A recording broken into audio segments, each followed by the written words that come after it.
इस्लाम धर्म में 3 तलाक हलाल ये सब होता है, ये मेरे को शुरू से बिल्कुल पसंद नहीं था। और हिंदू धर्म से शादी करके मैं अपने आप को सुरक्षित महसूस कर रही हूँ। आपने शादी की है तो घर समाज से कोई खतरा, कोई बात, परिवार में लोगों से कोई डर? हाँ, जान का खतरा है, तहजीब और प्रधान उससे। किस लिए, क्या बात है? वो ये बोल रहा है जहाँ भी मिल गए जान से मार देंगे दोनों को। आप प्रशासन से, शासन से क्या बात कहना चाहते हैं? ये कहना चाहते हैं कि हमें पुलिस सुरक्षा की वो मिले थोड़ी। पहले इल्मा नाम था, अब स्वामिया नाम रखा है। अच्छा, तो कैसे आपकी इनकी दोस्ती हुई, कैसे प्रेम विवाह की बात आपकी चली? ये शुरू से हमारे घर आते थे बचपन से, फिर दोस्ती हुई, फिर प्यार हो गया, फिर शादी कर ली। इस्लाम धर्म में 3 तलाक हलाल ये सब होता है, ये मेरे को शुरू से बिल्कुल पसंद नहीं था। और हिंदू धर्म से शादी करके मैं अपने आप को सुरक्षित महसूस कर रही हूँ। जान का खतरा है, तहजीब और प्रधान उससे। किस लिए, क्या बात है? वो ये बोल रहा है जहाँ भी मिल गए जान से मार देंगे दोनों को। आप प्रशासन से, शासन से क्या बात कहना चाहते हैं? यही कहना चाहते हैं कि हमें पुलिस सुरक्षा की वो मिले थोड़ी। मतलब शुरू से आना जाना था, मतलब प्यार करता था, 4-5 साल हो गई। इनको भी हिंदू धर्म अच्छा लगता था। किस वजह से, क्या खासियत थी, क्यों उनको मुस्लिम धर्म पसंद नहीं था? इनके बहन जो हैं घर में, उनके बहन को सताते हैं, उनकी शादी हो रखी है, इस वजह से ये डरती थी हिंदू मुस्लिम धर्म से। तो अब इन्होंने क्या नाम था इनका, क्या रख लिया इन्होंने अपना नाम? इल्मा नाम था, सौम्या नाम रखा।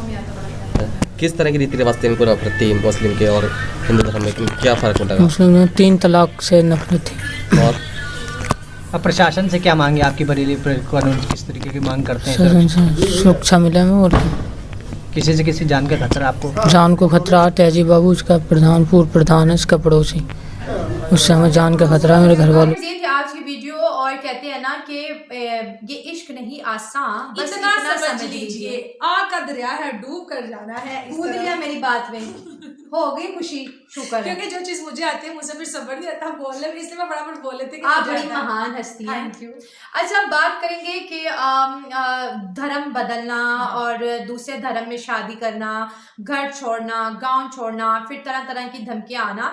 मैं ये बोलूंगी कि मुस्लिम लड़कियां बड़ी बहादुर हो गई हैं भाई।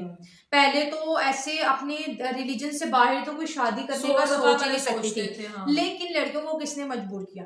इन लोगों ने, इनके खुद के फैमिली मेंबर्स ने इनको मजबूर किया। जैसे कहते हैं ना, बड़े लोग छोटों के लिए सबक बनते हैं, बड़े लोगों को देख के छोटे बच्चे सीखते हैं। तो उन्होंने सही सीखा। फिर जब बड़ी बहन की शादी की, उनके हस्बैंड उनको मारते थे, उनको अब्यूज करते थे, तलाक की धमकियां देते थे, तो छोटी बहन ने सोचा मैं तो ये सब नहीं सहूंगी। तो उन्होंने अपने घर आने वाले हिंदू लड़के से शादी करके, क्यों? उसने बोला ना तो मैं तलाक लेना चाहती हूँ, ना मैंने अपना हलाला करवाना है, और ना ही मैं ये चाहती हूँ कि मेरे साथ मारपीट हो। तो अब देखा जाए, लड़की के पॉइंट ऑफ व्यू से देखा जाए तो उसने अपने लिए बेहतरीन चुनाव किया है। आपने फरमाया अगर काफिरों से ताल्लुक जरूरी भी है ना, तो बस इतना ही है जैसे लैट्रीन के अंदर जाना मजबूरी है। अहले ईमान न बनाए अपने दोस्त काफिरों को।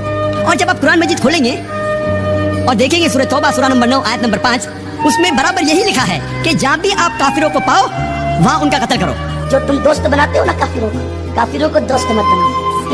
और दूसरे ही पैराग्राफ में उसमें लिखा था सूरह तौबा सूरह नंबर 9 आयत नंबर 5, उसमें लिखा है कि जब एहराम के महीने गुजर जाए उनको पकड़ो और उनको मारो। किसको? मुश्रिक, मतलब गैर मुस्लिम को जहाँ भी पाओ उनको कत्ल करो। इसी चीज कि काफिरों से दोस्ती और मोहब्बत नहीं होंगी, वैसी दोस्ती और मोहब्बत और उल्फत जो मोमिनों से होना चाहिए। खिलाफत सपोर्टर मोपला मुसलमानों ने मालाबार के हिंदुओं का नरसंहार किया था, जब हजारों हिंदू मर्द, औरतों और बच्चों को मारा गया, जबरदस्ती कन्वर्ट किया गया, हजारों हिंदू औरतों के साथ बलात्कार किया गया। उसके रिस्पॉन्स में कांग्रेस और गांधी जी ने मुसलमानों से सवाल नहीं किया, बल्कि हिंदुओं को ब्लेम किया और मोपलास को सपोर्ट किया। Mohandas Gandhi blamed Hindus for their own massacre. In his article published in Young India dated January 26, 1922, Gandhi road, Hindus are not without blame. इस बात के इंडियन नेशनलिस्ट लीडर जैसे सावरकर, अंबेडकर और एनी बेसेंट ने कड़ी निंदा भी की थी और कहा था कि कैसे गांधी जी इस्लामिक जिहाद और दंगों को सपोर्ट कर रहे हैं। Ambedkar viewed the Mopla rebellion as nothing but jihad. The Muslim agitators, he said, preached the doctrine that India under the British government was Darul Harb and that the Muslims must fight against it, and if they could not,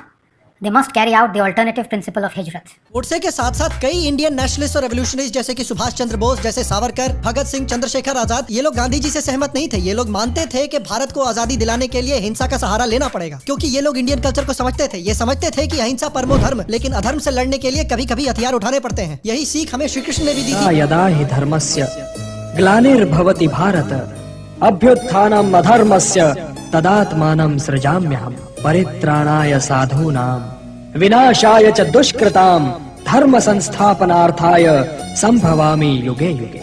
अधर्म से लड़ने के लिए और अपने culture को बचा कर रखने के लिए कभी कभी हिंसा का सहारा लेना पड़ता है। इसीलिए श्री राम ने रावण का वध किया, इसीलिए माँ दुर्गा ने महिषासुर का वध किया, इसीलिए श्री कृष्ण ने कंस का वध किया। और इसीलिए हिस्टोरिकल सच्चाई ये है कि अंग्रेज गांधी जी की वजह से नहीं, सुभाष चंद्र बोस और इंडियन नेशनल आर्मी की वजह से भारत छोड़ के गए। सबसे बड़ी भूमिका देश को आजाद कराने की सुभाष बोस की थी। सुभाष बोस की वजह से देश की आर्मी में रिवोल्ट की नौबत आ गई थी।